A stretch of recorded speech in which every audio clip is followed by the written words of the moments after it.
Hello, आपण सध्या इथे इतक्या सुंदर निसर्गरम्य ठिकाणी आलेलं आहे. हे आहे भंडारा. इथे आम्ही चाललो आहे अमरेला वॉटरफॉल बघायला.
ज्याला लोक नायगारा फॉल बघायला एवढ्या लांब जातात, आपल्या महाराष्ट्रामध्ये सुद्धा नायगारा फॉल आहे.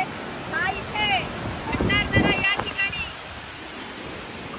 बघितला म्हणून बाहेर जाण्याची गरज नाही. आणि याच्या ऑपोजिट साईडला आहे त्यात काठोकाठ पाडलेला आहे पाण्याने.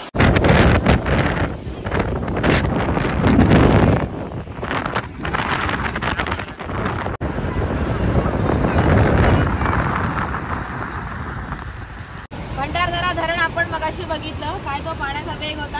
आता मी उभी आहे रंधा फॉल. काही जोरात पाऊस चालू आहे आणि पावसाचा वेग बघा आणि पावसाच्या पाण्यावर किती माती सुद्धा वाहून जाते. म्हणून याच्यात निसर्गाचा ना जे म्हणतात ना की जो ऱ्हास होतोय तो दिसतोय आपल्याला.